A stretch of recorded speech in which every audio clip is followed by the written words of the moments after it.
Did Meghan Markle really fake her pregnancy?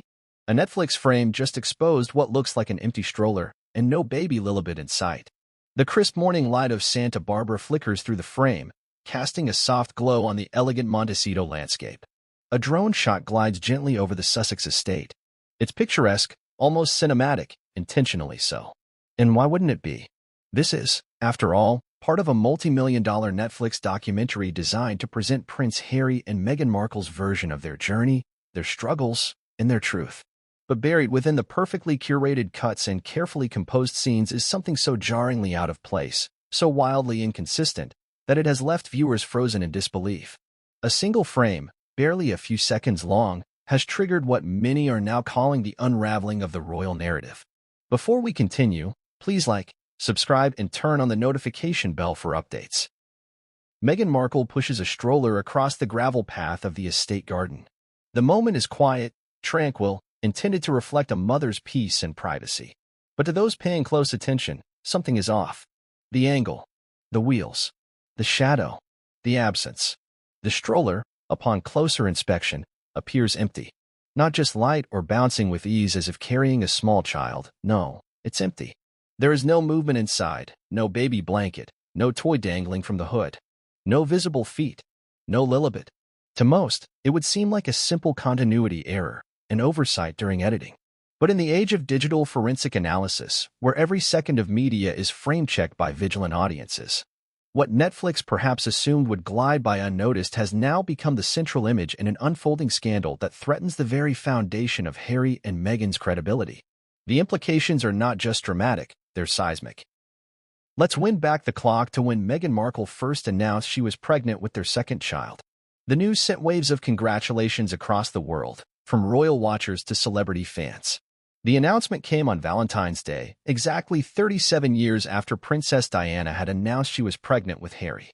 It was romantic, symbolic, even strategic. Photographed barefoot under a tree, Meghan cradled her belly while Harry gazed lovingly down at her, a visual feast of domestic bliss and poetic symmetry. But even then, skeptics raised eyebrows. The photo was taken remotely by a friend, using an iPad. The image was black and white, slightly blurred around the belly, and conveniently ambiguous. Still, few dared to question it outright. As months passed, Meghan was seldom seen in public. When she did appear, her belly size seemed to fluctuate. Some images showed a defined bump, others, just a trace. And while some of this variation could be attributed to wardrobe, lighting, or posture, eagle-eyed observers, especially those familiar with pregnancy and childbirth, found these changes difficult to reconcile. Was Meghan truly pregnant, or was something else going on? Then came the birth announcement. Lilibet Diana Mountbatten Windsor, born June 4, 2021, at Santa Barbara Cottage Hospital. A name steeped in royal tribute, combining Queen Elizabeth's childhood nickname and Princess Diana's enduring legacy. But no hospital photos emerged. No images of Meghan leaving the hospital, no smiling nurses, no postnatal interviews. Just a digital statement and a later released photo of the family in their backyard. The public was expected to accept this on faith, and for the most part, they did. But whispers began to circulate. Where was the proof? Where was the baby? Fast forward to the release of their Netflix documentary in 2022. Hailed as a bold, unfiltered look into their lives, the series promised transparency. Instead, it delivered curation. Carefully edited montages, dramatic voiceovers, and emotional confessions, but little in the way of raw truth. And then came the stroller scene. It passed most by unnoticed on first viewing. But after repeated reviews by amateur analysts, vloggers, and even video editors on YouTube, a pattern emerged. The scene, lasting less than 10 seconds, shows Meghan casually walking a stroller down a path. No narration, no camera cut-ins, just ambience. But a slow zoom reveals no baby inside. Not only is there no visible infant, but the depth of the stroller itself appears shallow, compressed, almost as if it had never been opened or adjusted to carry a child. What parent walks an empty stroller in their own backyard, on camera, during a documentary meant to showcase their private family life? This moment alone wouldn't be enough to convict someone of deception. But in context, when placed alongside inconsistencies, disappearing baby bumps, missing hospital records, and unexplained absences, It's become the smoking gun for a growing movement of skeptics who believe Meghan Markle may have faked her pregnancy with LILIBET and potentially used a surrogate. The ramifications of such a revelation are staggering. Not only would it implicate Meghan and Harry in a deception of massive scale, but it would also challenge the legitimacy of their children's royal titles. Under British law, the line of succession is tied to bloodline and birth circumstances. If Lilibet was born via surrogate and the palace was misled, or worse, complicit, it could trigger legal challenges and constitutional crises. At the heart of this controversy is not just the stroller, but the silence. Why hasn't Meghan responded to the allegations? Why hasn't Netflix clarified the scene? Why hasn't Harry addressed the growing online storm that now casts a shadow over their entire brand? To understand the gravity of what's at stake, consider the implications for the monarchy, the media, and public trust.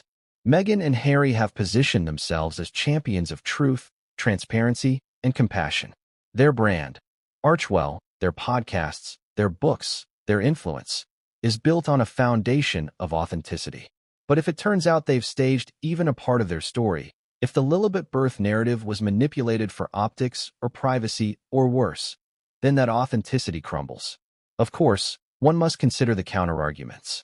The Sussexes have endured relentless scrutiny, harsh media attacks, and tabloid invasions. They've fought hard to protect their children's privacy. Could the stroller scene have been staged with a stand-in stroller just for cinematic effect?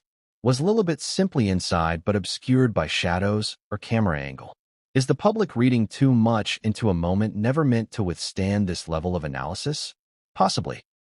But in today's information age, intent is irrelevant when perception drives narrative.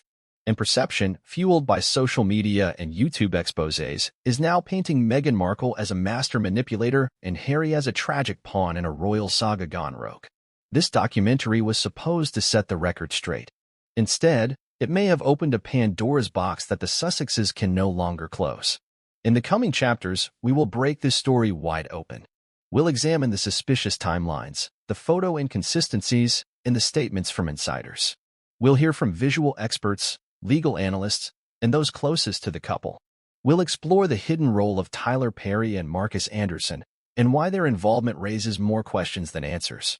We'll revisit hospital documents, birth certificate oddities, and the strange absence of royal protocol. And most importantly, we'll ask, if this was a lie, who helped cover it up, and why? By the end of this video, you'll see the puzzle completed. Every piece, every whisper, every frame.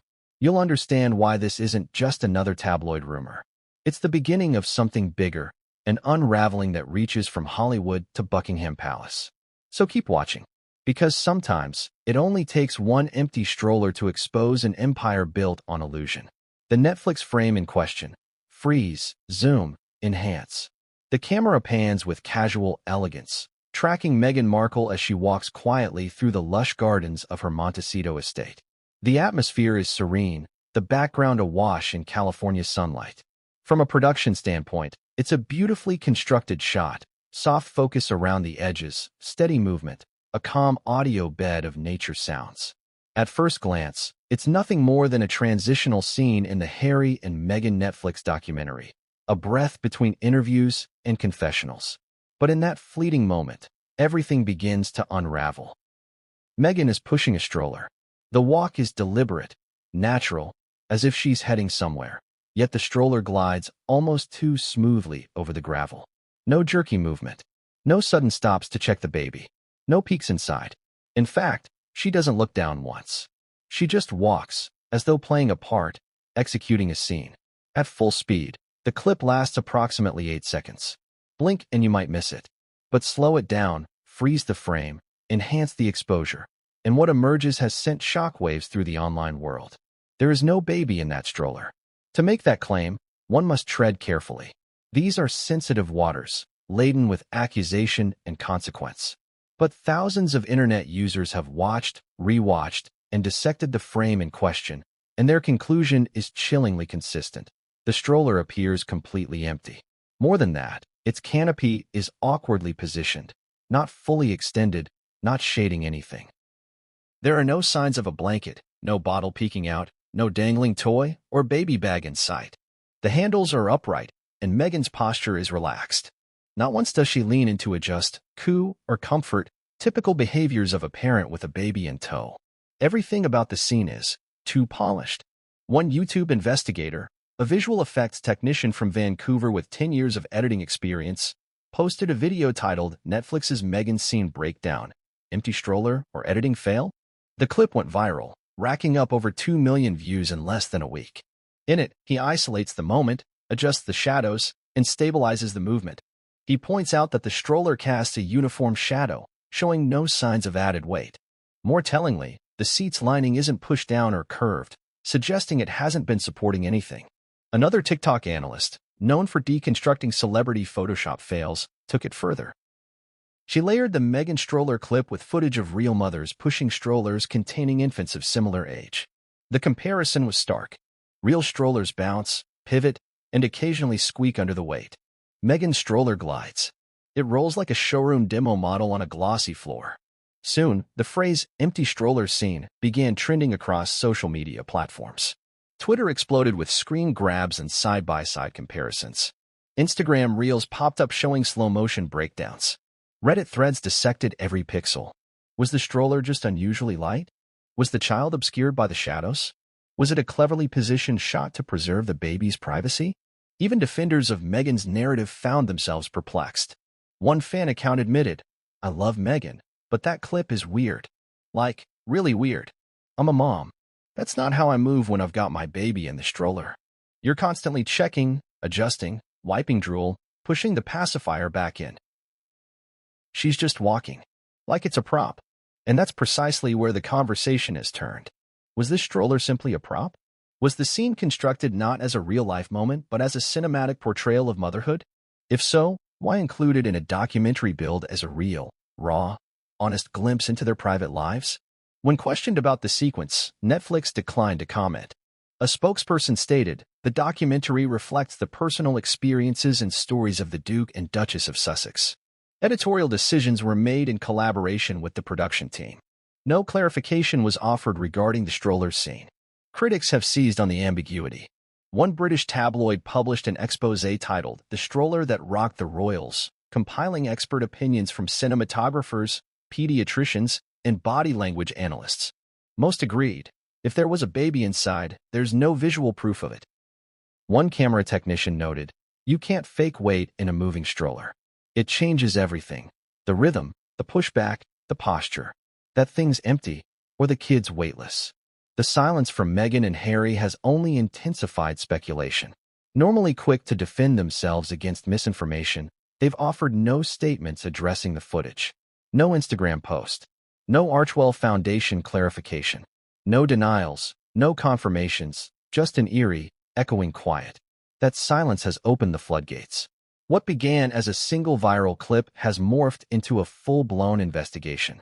Independent media outlets, alternative news channels, and citizen journalists have all latched onto the scene, dissecting every possible angle. Some have created full-length documentaries of their own, offering frame-by-frame commentary and inviting body language experts to weigh in. One notable appearance came from a former royal aide who, under the protection of anonymity, told a podcast host, "I've watched that footage 10 times. There's no baby in there." And everyone at the palace knew something was off from the beginning. It's not just about the missing child in the stroller, it's about what that absence represents. For viewers who trusted the documentary to present authenticity, this moment has called everything into question. If Meghan was willing to stage a stroller scene for the cameras, what else was staged? Were other shots rehearsed? Were emotional confessions recorded in multiple takes? Was the entire project more performance than truth? This incident also touches on deeper issues about the role of media in shaping narratives. Documentaries, once considered beacons of unfiltered reality, are increasingly manipulated for emotional impact. Music swells, light filters, selective editing. It all contributes to a curated experience designed to sway perception. The empty stroller scene may be the first time that audience skepticism has pierced through that illusion with such clarity and speed. But perhaps most damning of all is how this clip contradicts the couple's own message. Throughout the documentary, Meghan and Harry emphasize their desire for privacy, authenticity, and emotional honesty.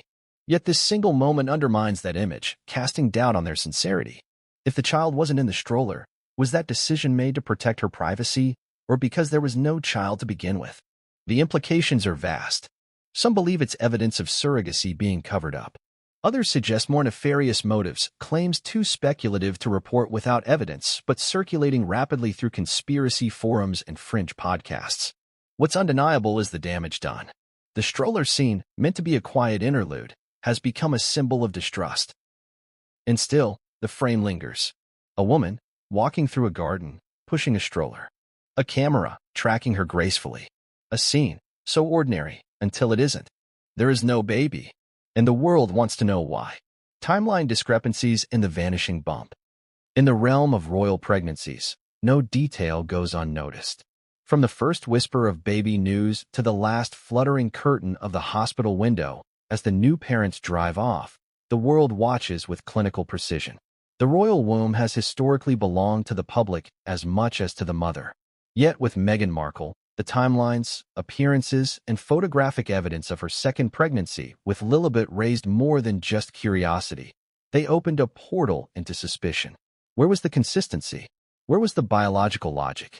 Let's begin with the date of the official pregnancy announcement, February 14, 2021. That moment was clearly calculated to stir sentiment. On the very same day, 37 years prior, Princess Diana had announced she was pregnant with Harry. It was a poetic echo, a deliberate parallel that the Sussexes leaned into. The announcement photo was released through trusted media channels, showing Meghan lying on the grass in a backyard setting, draped in a flowing white dress, with Harry resting his hand lovingly on her head. Her hand cupped her belly, which appeared gently rounded but far from large. The scene was black and white, softened, and filtered, visually elegant but medically ambiguous. At the time, Meghan was reportedly about 5 months pregnant. That raised a first red flag among keen observers. Typically, a woman at 5 months will begin to show a more prominent baby bump, especially if it's her second pregnancy. Yet Meghan's stomach appeared almost flat in that photograph. Critics noted that the position in which she was lying flat on her back should have made the bump even more pronounced. But instead, the curve looked like a modest post-lunch bloat. Soon after, the bump began a journey of what would later be described as magical elasticity. During a March 2021 interview with Oprah Winfrey, Meghan appeared in a black dress with a pronounced baby bump. The contrast between this and the announcement photo taken just weeks earlier was stark. Was it camera angle? Lighting? Clothing fabric? Maybe. But when viewed alongside a string of subsequent appearances, the inconsistencies only multiplied.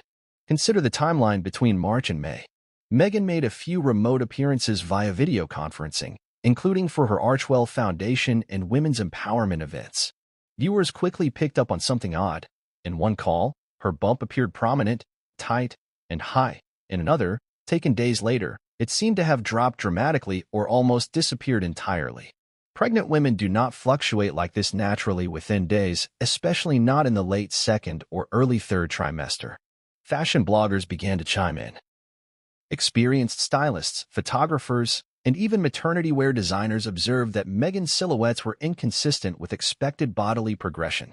They highlighted outfits that appeared to be padded in unnatural places, and some even zoomed in on alleged folds or creases in the dress around her belly, creases that, in theory, wouldn't exist if the belly underneath were solid and round. Was she wearing a prosthetic? That question found new traction after one clip from a public engagement went viral. In it, Meghan bends slightly to pick something off the ground, and her bump appears to fold in on itself, a moment now immortalized in side-by-side GIFs across social media. The footage caused an uproar. Mothers weighed in by the thousands. "I've had 3 kids," wrote one user on Facebook. "A real belly doesn't collapse like that." Others dismissed the footage, saying it was an illusion caused by loose clothing.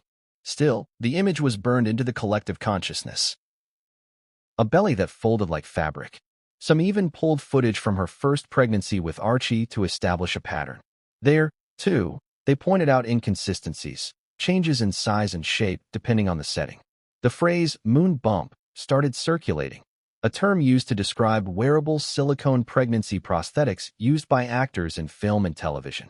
Google searches for Meghan Markle fake bump spiked.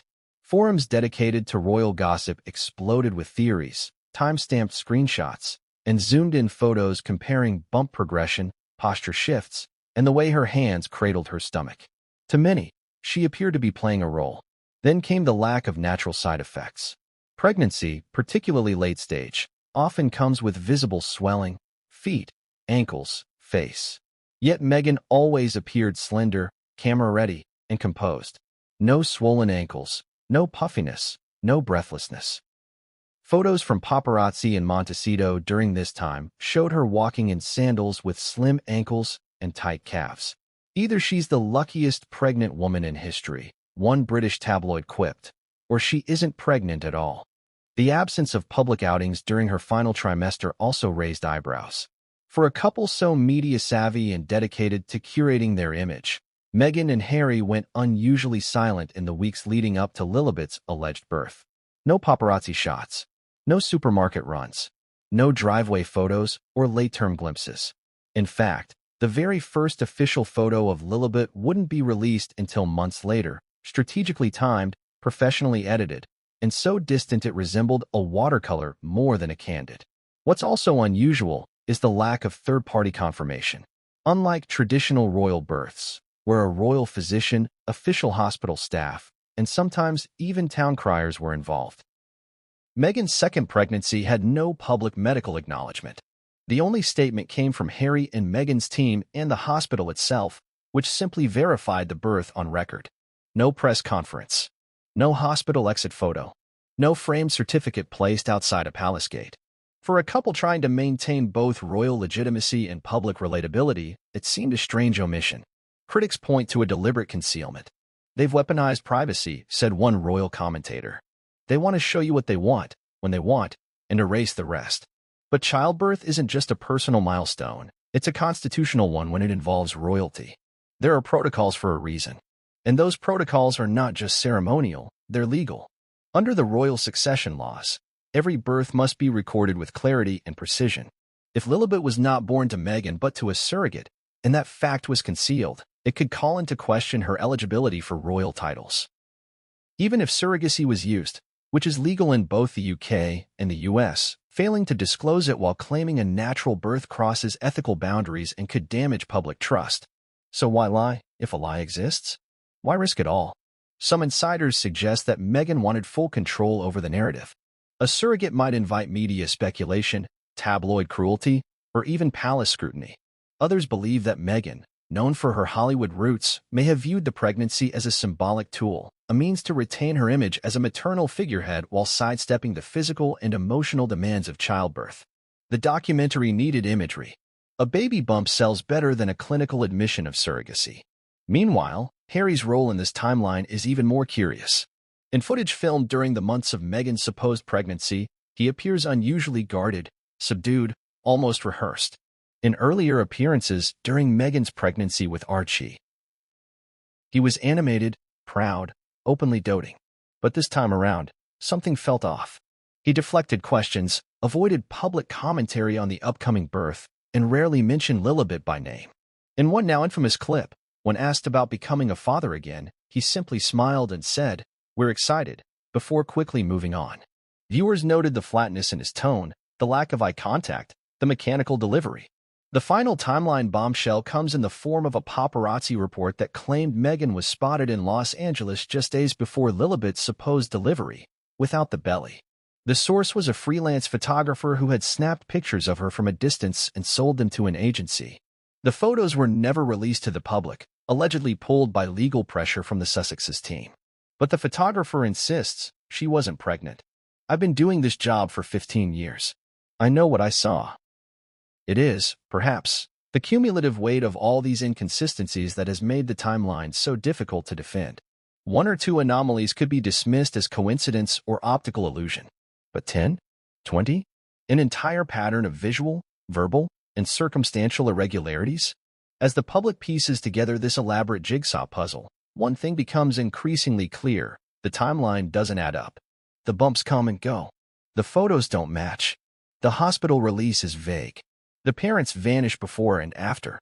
And the one frame that seems to tell the truth, the stroller scene, only confirms what many have come to suspect, that Lilibet's pregnancy was not what it seemed. And if that's true, then the lie didn't just begin in a garden under a tree with a symbolic photo, it began with a timeline that couldn't survive scrutiny. The Lilibet mystery, why we've never seen the baby clearly. The birth of a royal child typically ignites a frenzy of flashing cameras, front-page spreads, and public fanfare. Even in modern times, when the monarchy attempts to balance tradition with privacy, the arrival of a new royal still demands visibility, if not verification. That's what made the birth of Lilibet Diana Mountbatten-Windsor so anomalous. The daughter of Prince Harry and Meghan Markle, eighth in line to the British throne, was reportedly born in California in June 2021, yet she has remained one of the most visually elusive royal figures in modern memory. From the moment Lilibet's name was revealed to the public, the announcement was already stirring controversy. Not because of the birth itself, but because of what was conspicuously missing, an image. The birth was confirmed by a formal press release, polished and professionally distributed, but the most basic visual confirmation was nowhere to be found. Not a single photo from the hospital. No paparazzi shots. No grainy zoom lens captures from a nearby fence. It was as if Lilibet arrived into a vacuum of imagery, eerily controlled, astonishingly opaque. Compare that with how other royal children have been introduced. Prince William and Princess Kate, despite being far more senior and deeply embedded in traditional royal customs, posed on the steps of the Lindo wing with each of their 3 children just hours after delivery. Exhausted but beaming, they participated in what's considered a hallmark of royal transparency, a public appearance confirming the child's arrival and existence. Even Diana and Charles followed this protocol. Meghan and Harry, by contrast, provided a single digital announcement followed by months of silence. The only known photo of Lilibet that gained mass public visibility in 2021 was a stylized Christmas card image released by the Sussexes. In that photo, the family is depicted sitting together in an intimate scene. Meghan holds Lilibet in the air, while Harry and Archie smile alongside. At first glance, the image seems wholesome, even touching. But beneath the surface, layers of questions emerge. The photo was heavily edited. Lighting was used to cast large portions of the image in soft shadows. Lilibet's face, while visible, is turned at an angle, partially obscured. Experts in digital image manipulation have argued that the photo appears to have gone through several rounds of post-production, light adjustments, background alterations, and possible facial blending. Critics pointed out that the baby's head seemed disproportionately large compared to her small, stiff body, sparking theories that the photo was either altered or that a stand-in baby had been used and edited later for effect. These concerns escalated when, in subsequent months, no further photos of Lilibet were released. No birthday portraits. No outings. No baby monitor footage from Harry and Meghan's numerous online appearances. No accidental glimpses from paparazzi, which is odd, given the Montecito neighborhood's known abundance of celebrity photographers. What's perhaps more troubling is the extent to which the couple has gone to shield Lilibet from any real public confirmation. When Meghan was asked during a podcast interview what motherhood had been like this time around, she spoke broadly, avoiding specific memories or milestones. There were no heartfelt anecdotes about sleepless nights, teething, or even first words. When pressed by the host, Meghan pivoted to a generalized discussion of motherhood being challenging but rewarding. It was a textbook answer, perfectly delivered, yet devoid of substance. This lack of tangible narrative surrounding Lilibet's infancy struck many as odd. Most new mothers can't help but gush. Whether it's about the smell of their baby's hair, the weight of them in their arms, or the sheer exhaustion from nightly feeds, the experience is deeply immersive. Meghan's responses, in contrast, seemed detached, vague, and sanitized. Even more unsettling were the statements from those who, under normal circumstances, should have had direct access to the newborn. Several former royal correspondents, aides, and family members revealed privately that they had never met Lilibet in person. Notably, Queen Elizabeth II, after whom Lilibet was reportedly named, was only said to have met her via video call. And yet, this call was never publicly verified, nor did the palace release any statements affirming a digital meeting. The absence of Lilibet's presence was especially glaring during the Queen's Platinum Jubilee celebrations in June 2022, where Harry and Meghan briefly returned to the UK. While Archie and Lilibet were reportedly with them, no photographs were captured of the children during the event. A single image released from the backyard of Frogmore Cottage showed Lilibet sitting on the grass in a blue dress during what was claimed to be a private birthday celebration. But once again, only one side of her face was visible. No candid images. No chaotic toddler moments. Just a perfectly staged portrait, dripping in intentional composition.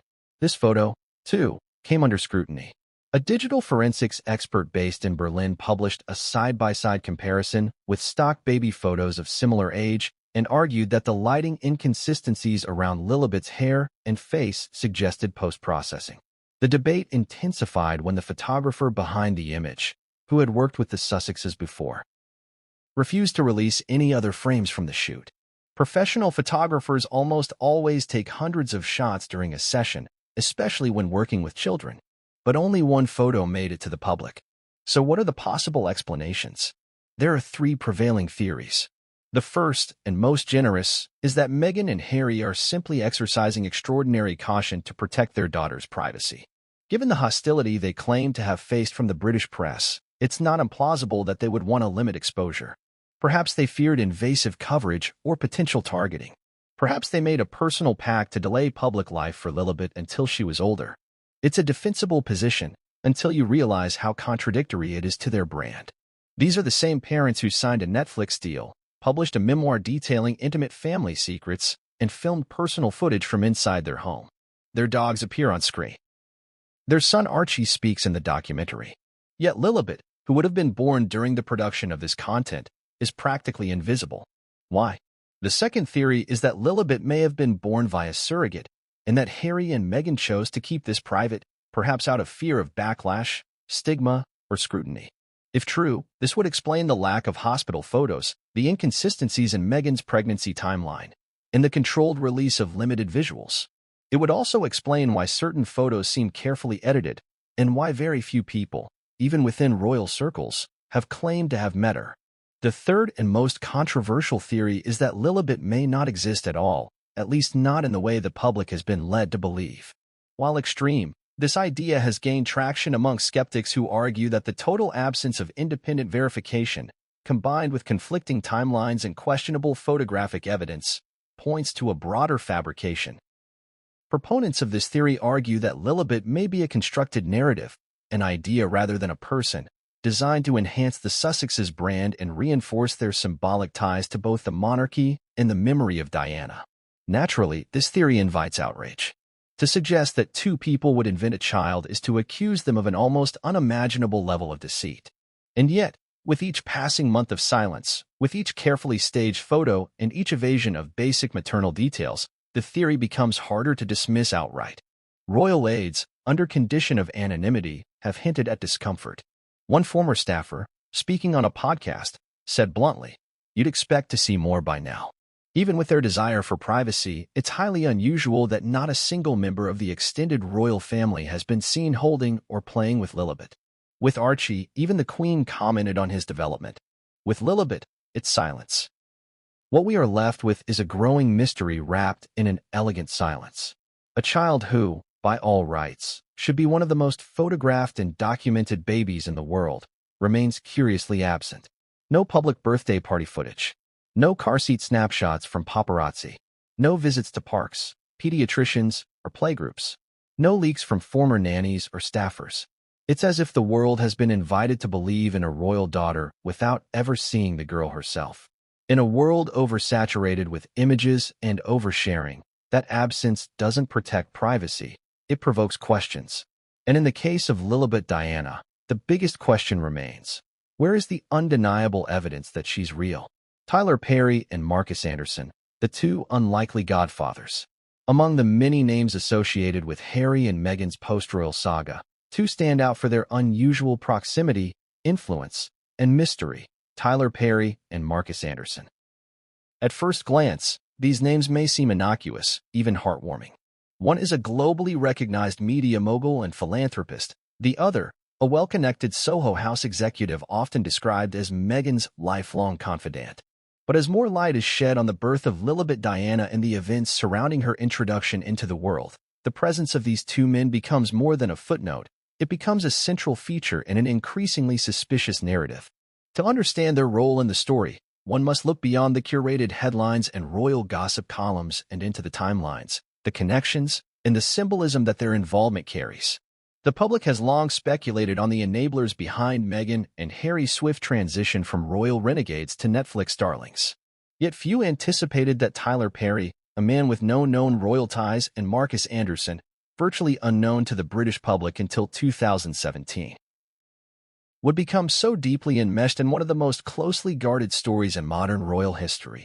Let's start with Tyler Perry.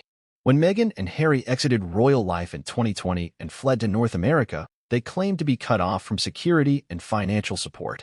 In the now famous Oprah Winfrey interview, they credited one man with stepping up in their moment of desperation, Tyler Perry. According to Meghan, Perry offered them the use of his $18 million Los Angeles mansion and, crucially, his private security team. This generous gesture, however, was never contextualized. Why would a billionaire filmmaker, known for his tight inner circle and guarded privacy, extend this level of support to two people he barely knew? Insiders suggest that Meghan and Perry had been in communication months prior to the move, long before the official Megxit was finalized. Rumors swirl that Oprah, who has long-standing ties with both, acted as a liaison. The theory is that Perry's home was more than just a safe haven. It was a staging ground for a complete rebrand. In that house, Harry and Meghan were insulated from scrutiny.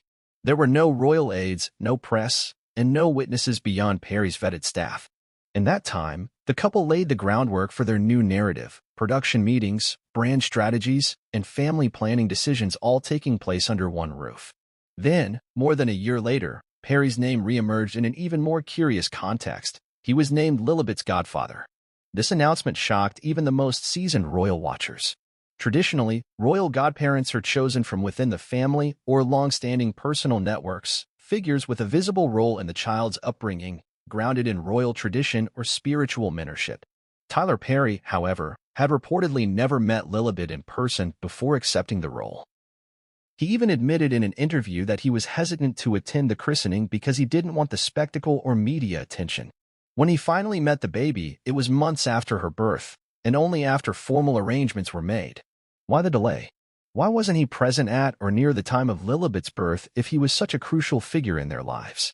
Was he truly a godfather in the religious or parental sense, or was his name used for symbolic capital, a badge of Hollywood endorsement that would lend legitimacy to a deeply private and ambiguous birth? Then there's Marcus Anderson. For those outside Meghan's social circle, Marcus is an enigma. He holds a senior role at Soho House, a members-only club that caters to celebrities, artists, and media power brokers across the globe. He is frequently described as Meghan's best friend, her protector, and in many ways, the architect behind her social ascent from cable actress to royal insider. Marcus is rumored to have introduced Meghan to Prince Harry. He's also believed to have played a pivotal role in crafting her media strategy when she first began dating the prince. But despite this alleged importance, his presence is always in the shadows, hovering in the background of photos, whispered about in articles, never granting interviews. He appears in few public records and maintains a deliberately low profile.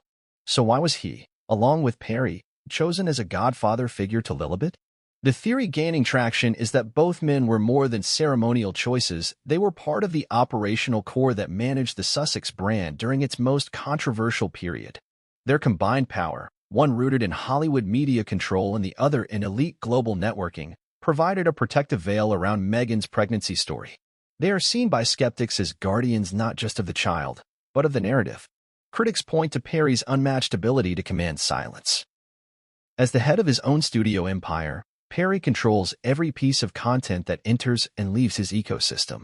If Lilibet was born via surrogate or in circumstances the couple wished to conceal, Perry's estate was the ideal location for that story to be hidden or sanitized.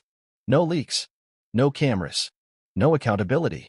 As for Marcus, his links to global elites and gatekeeping media institutions like Soho House make him uniquely positioned to suppress rumors and coordinate friendly press coverage.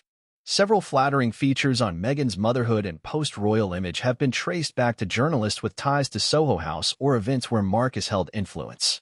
Their involvement becomes even more peculiar when looking at their appearances, or lack thereof, in the lives of Harry and Meghan since. Aside from sporadic mentions and a few social media tags, neither Perry nor Anderson are regularly photographed with the Sussex family. If they're truly such integral figures, why are they invisible in the family's public outings? Why don't they feature in any casual photographs, birthday celebrations, or holiday gatherings? And why has no footage or photograph ever emerged of either man holding or interacting with Lilibet? These absences, critics argue, support the notion that the Godfather titles were more symbolic than functional. It raises a chilling question. Were these men chosen not to support a child's growth, but to support a secret survival? Adding to the intrigue is the fact that both Perry and Anderson have carefully avoided discussing Lilibet in any meaningful detail. In interviews, Perry has spoken broadly about wanting to help and offering a safe space, but has never described Lilibet's personality, her appearance, or even his emotions upon meeting her. Anderson, as always, remains publicly silent.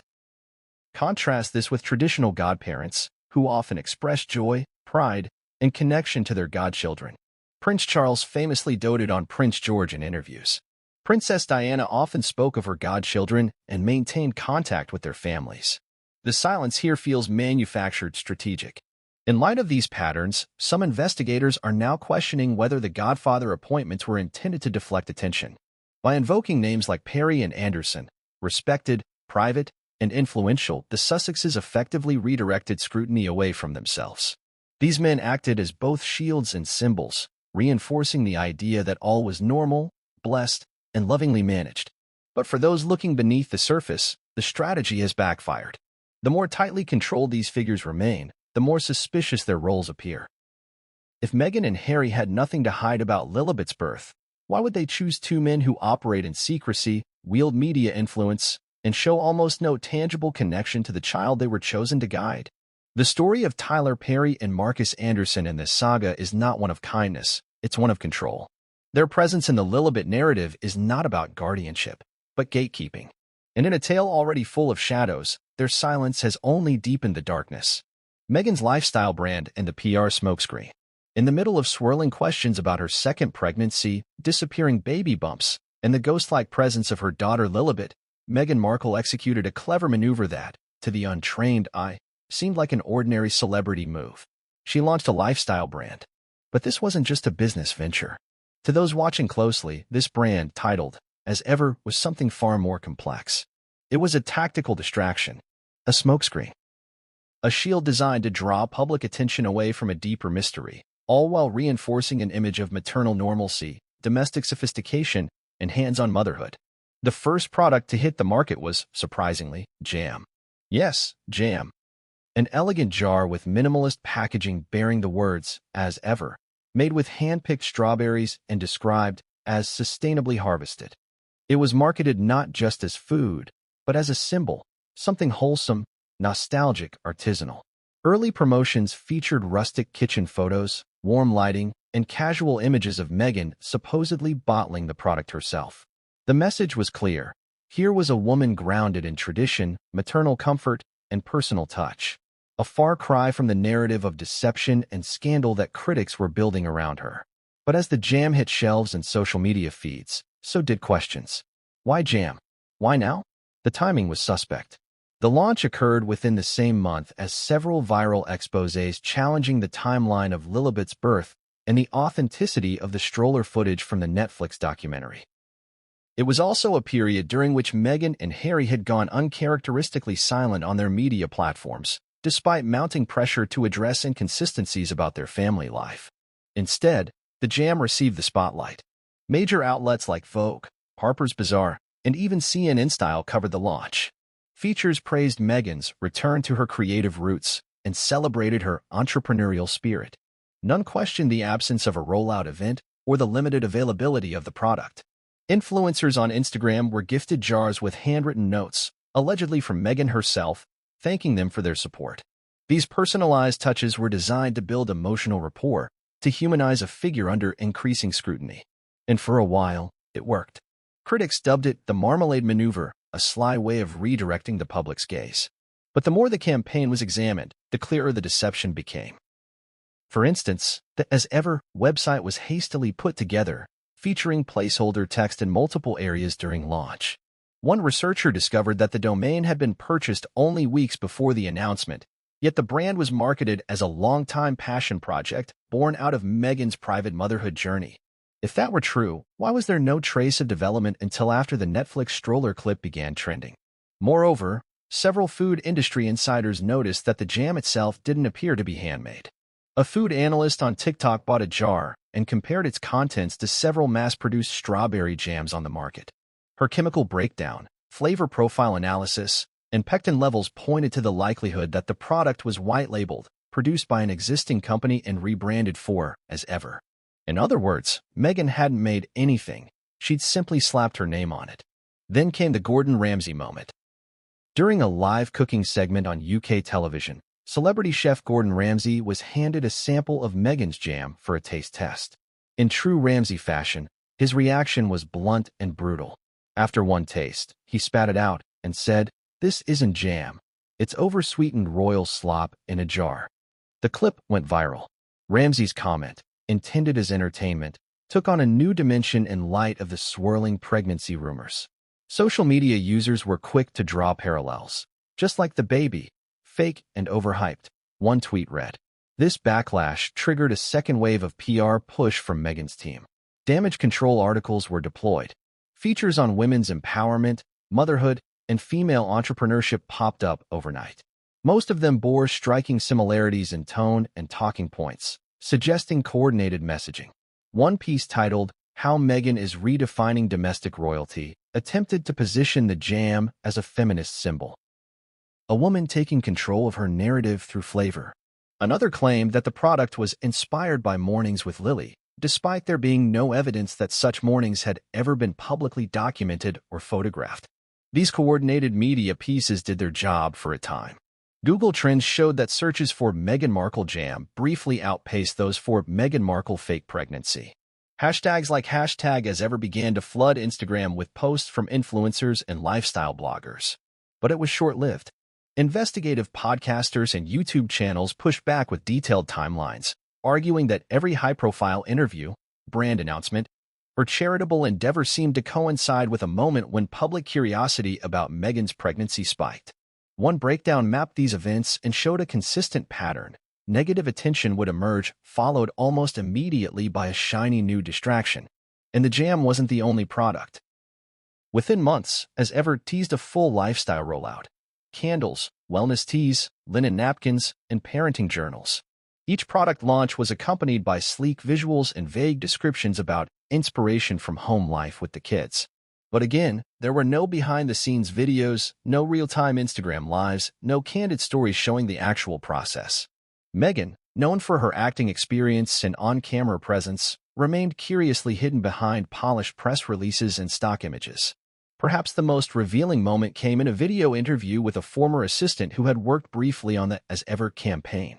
Speaking anonymously, she described the photo shoots as more about crafting an image than selling a product. She added, "There were no kids at the shoots. No kitchen smells. No baby toys. Just lights, lenses, and stylists. We were told to create an illusion of motherhood, not document the real thing." That quote struck a chord because it echoed the exact criticism that had been leveled at the Netflix documentary, that the Sussexes were no longer living their truth, but performing it. By the time the jam sales began to plummet and the media buzz quieted, the damage was already done. Public trust had eroded further. The brand had become emblematic of a broader issue, the widening gap between Meghan's image and the reality behind it. The jam was never about strawberries. It was about narrative control. In a world where every public figure is trying to shape perception, Meghan had taken it a step too far. She had attempted to construct a wall of domesticity around a crumbling foundation of secrecy. And for the first time, the cracks had become visible. The PR smokescreen wasn't just a business move, it was a desperate act of misdirection. And once the fog cleared, the public was left staring at the original question, sharper than ever before. If Meghan was willing to fabricate a lifestyle brand for the sake of public distraction, what else had she fabricated? The surrogacy theories, what's being whispered behind palace doors. It began as hushed speculation in the darker corners of royal gossip forums, whispered by anonymous posters with usernames like Windsor Watcher and Palace Insider UK. At first, it seemed too far-fetched to entertain. But as inconsistencies mounted, timelines warped, and visual evidence collapsed under scrutiny, a theory began to crystallize, a theory that Meghan Markle had not carried her second child, Lilibet Diana, at all, that she had instead used a surrogate, and that the palace, the media, and even the documentary cameras had been carefully managed to support an illusion of a natural pregnancy. If true, it would not only explain the disappearing baby bump, the absence of hospital confirmation, the suspicious stroller footage, and the lack of tangible photos of Lilibet. It would also raise profound questions about the lengths to which the Duke and Duchess of Sussex had gone to maintain control of their narrative.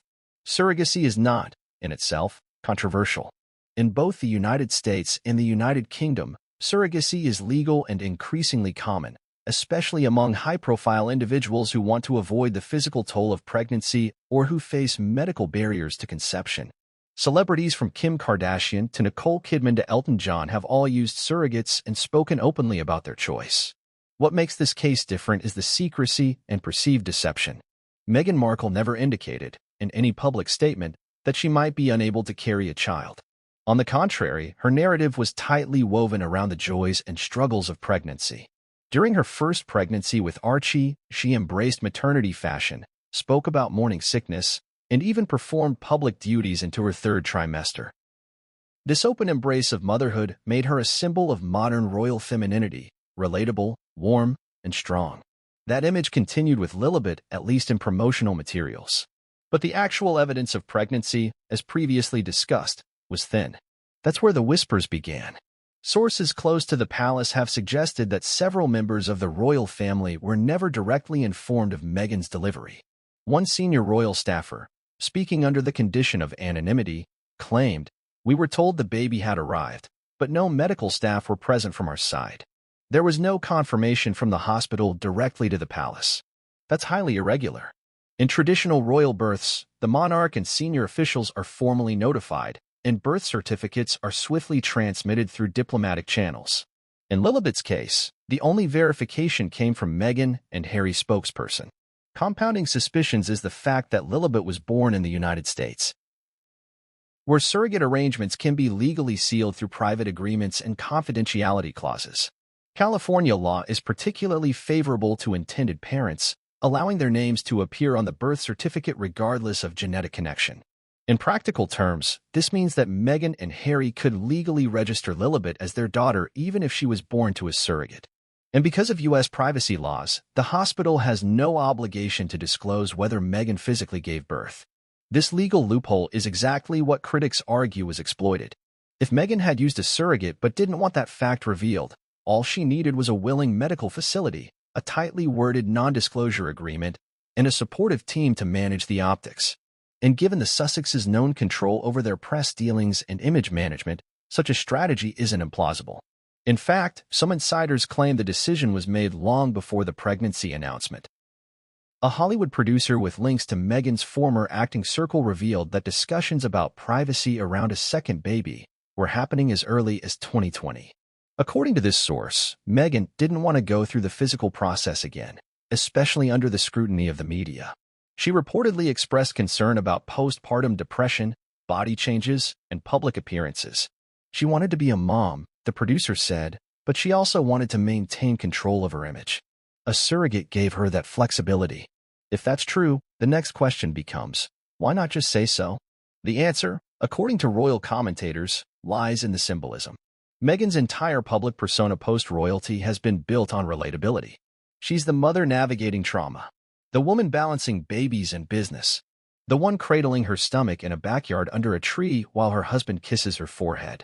Surrogacy, especially when concealed, would shatter that image. It would introduce doubt, make the public question what else was a facade. Worse, it would jeopardize the royal legitimacy of her children. Because while the UK accepts children born via surrogacy, royal succession laws are rooted in centuries-old tradition. Bloodline is everything. A child born through surrogacy may be legally recognized, but any suspicion that the palace was misled could cause constitutional ripples. Royal historians point out that there is no precedent for a royal child born through a surrogate. Such an event would almost certainly require public disclosure, review by constitutional lawyers, and potentially even a formal inquiry. By keeping the matter secret, Meghan and Harry may have sidestepped scandal, but in doing so, they planted the seeds of a much bigger one. Even the timing of the pregnancy announcement aligns with the surrogacy theory. The Valentine's Day photo that revealed the pregnancy showed Meghan lying on the ground in a loose dress, making it nearly impossible to determine the size or shape of her belly. The black and white filter and strategic composition created an image more poetic than medical.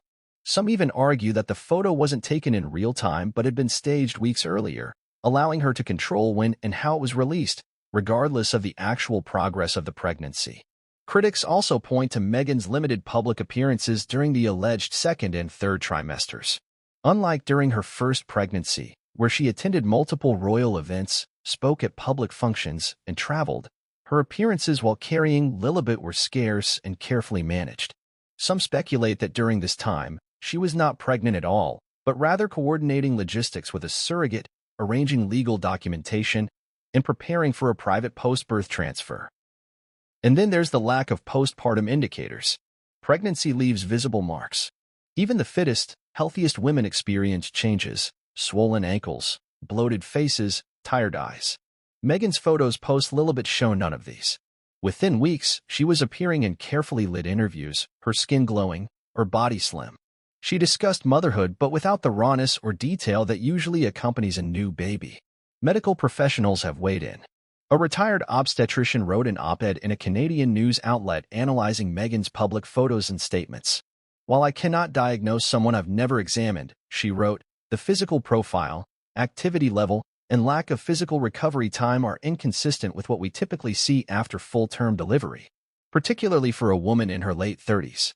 Further supporting the theory are the persistent reports of NDAs issued to household staff. A former employee at the Sussex's Montecito residence claimed they were required to sign unusually strict confidentiality agreements, with clauses specifically forbidding discussion about the children.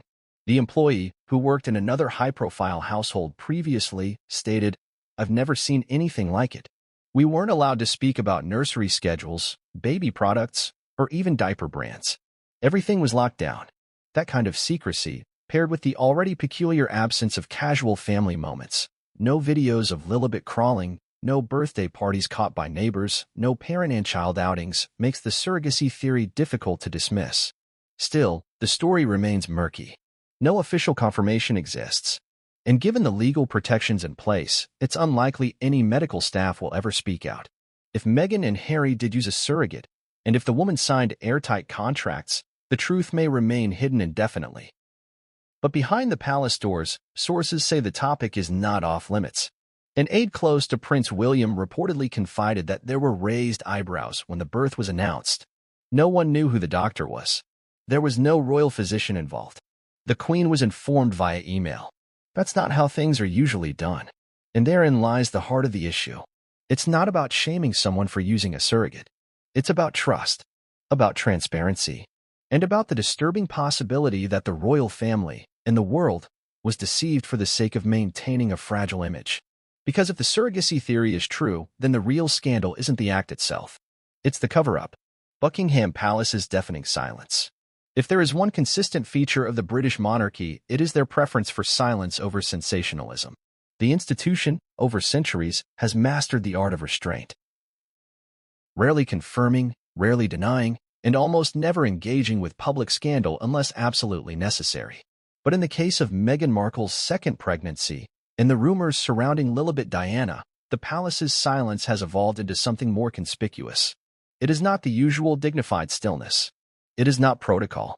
It is, according to many observers, a calculated omission that speaks volumes. When Meghan and Harry first announced that they were expecting a second child, Buckingham Palace issued a brief, almost sterile statement. Her Majesty, the Duke of Edinburgh, Prince of Wales, and the entire family are delighted and wish them well. It was formulaic. It lacked warmth. It lacked any of the personal touches that once accompanied royal birth announcements. There were no quotes from individual royals, no photos shared, no enthusiastic chatter from senior officials. For those familiar with royal protocol, it was the first red flag. Compare this with the births of William and Kate's children, where palace representatives engaged extensively with the media, provided detailed updates on the Duchess of Cambridge's condition, confirmed hospital admissions, and even informed the press of labor progression and delivery. After each birth, official photos were taken, physicians gave statements, and the royal household distributed commemorative materials. In Lilibet's case, nothing of the sort occurred. Then came the name controversy. Harry and Meghan announced they had named their daughter Lilibet, a deeply personal nickname of Queen Elizabeth II, used only by her closest family members. According to the Sussexes, the name was a tribute to the Queen and a way to honor her legacy. But behind the scenes, Insiders whispered that no permission had been sought. This was later contradicted by conflicting media reports, some claiming that the Queen was informed in advance, others insisting she was blindsided. The palace did not clarify the matter. They did not confirm whether Meghan and Harry had spoken to the Queen, nor did they deny it. No official came forward to support or refute the claim. For royal watchers, it was a puzzling choice. If the Queen had truly been consulted and had approved of the use of her intimate nickname, one might expect a supportive quote or a warm public acknowledgement. Instead, the House of Windsor fell into silence, issuing no further comment and allowing the debate to fester. This tactic, say nothing, allow the press to fight it out, has long been a signature of royal crisis management. But in this particular case, where public trust was already waning, it only fanned the flames. Rather than calm suspicions, the palace's refusal to take a side seemed to validate them. Then came the christening. Traditionally, royal children are baptized in the Church of England, with senior royals in attendance and official photographs released to commemorate the event. Lilibet's christening, however, happened in complete secrecy. It reportedly took place in California, with Tyler Perry as godfather and a small circle of guests. No photos were shared. No member of the royal family was visibly present. When questioned by the press, Buckingham Palace offered no confirmation, no commentary, and no statement of support. The silence was deafening. Royal historian Dr. Alistair Norbury commented on the unprecedented nature of the situation during a panel discussion. The christening of a royal child, especially one so closely tied to the line of succession, has never occurred in such total isolation. Even when members of the royal family travel abroad, such milestones are typically documented and shared. This event was completely off the radar, and the palace's refusal to acknowledge it is extraordinary. One could argue that the palace was simply respecting Harry and Meghan's wish for privacy. But that rationale falls apart when considering the global implications of Lilibet's status. As the daughter of a prince and eighth in line to the throne, Lilibet's existence and legitimacy have constitutional relevance. Her birth, her citizenship, her religious status all have potential impacts on future royal proceedings. Silence, in this context, is not neutrality, it's evasion. Journalists who typically receive insider tips from royal aides have also reported a chilling shift. For years, even during tumultuous events like Prince Andrew's scandal or Prince Philip's declining health, briefings continued behind closed doors. Reporters were guided, informed, sometimes nudged in certain directions. But since the announcement of Lilibet's birth, communication has ceased. One senior correspondent for a major UK broadsheet admitted, "The phone stopped ringing. We usually have sources we can call to clarify context. With Lilibet, it was like a wall had gone up. We were told no comment more times in 3 weeks than in 3 years." This sudden change is not accidental. Some insiders believe the palace is deliberately avoiding involvement because they themselves do not have clarity. That is, they were never officially informed of the circumstances surrounding Lilibet's birth. They received no hospital report, no physician's verification, and no royal household documentation. If that is true, then the palace's silence is not a public relations strategy. It's a reflection of internal confusion or even quiet resentment. Reports of internal frustration have leaked in drips. A former aide to Prince Charles, before he became king, reportedly complained to a confidant that Harry and Meghan had gone rogue and that their actions were causing irreparable damage to the monarchy's credibility. Other royal insiders have allegedly voiced concern that too much leniency had been granted, allowing Meghan and Harry to manipulate their royal status without accountability. Still, no public reprimand was issued. No investigation was opened. No corrections were made. The most charitable interpretation is that the palace was trying to avoid escalation, that they feared a public feud would only deepen the divide and damage the institution further. But others believe the silence is more insidious, that it reflects a deal struck behind closed doors. That in exchange for stepping back from royal duties, Harry and Meghan were granted a kind of diplomatic immunity from scrutiny. If that's the case, it may have backfired. Public faith in the monarchy is built on trust, on continuity, and above all, on transparency, at least to a degree that assures the people their figureheads are real, present, and accountable. By refusing to comment on something as basic and universally significant as the birth of a royal child, the palace has created a vacuum. And that vacuum has been filled by suspicion, doubt, and in some cases, fury. The Queen's death in 2022 offered an opportunity for reconciliation. Harry and Meghan returned to the UK for memorial services and walked alongside William and Kate during a public appearance. But when asked if Lilibet would be attending any part of the visit, representatives for the Sussexes gave a vague "no plans at this time." The palace, as expected, said nothing. Even now, under King Charles's reign, the silence continues. Lilibet and Archie were officially granted Prince and Princess titles in early 2023 as part of standard protocol. But this announcement was made quietly, posted on the royal family's website with no fanfare. No photo, no celebratory message, no event.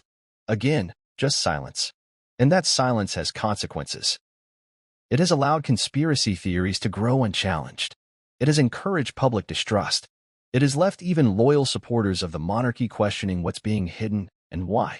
Because in a world so desperate for clarity, Buckingham Palace's refusal to speak has only made the whispers louder. And as any seasoned royal knows, sometimes what isn't said tells the real story. In what was supposed to be a heartwarming documentary about love and resilience, one subtle scene is sending shockwaves through the world. Meghan is filmed walking a stroller in her garden, but freeze the frame, zoom in, and the baby is missing. Viewers are asking, where is Lilibet? Why hasn't the palace responded? And could this be the smoking gun in a much bigger royal cover-up? Stay with us, because what we uncovered behind that single scene will leave you speechless.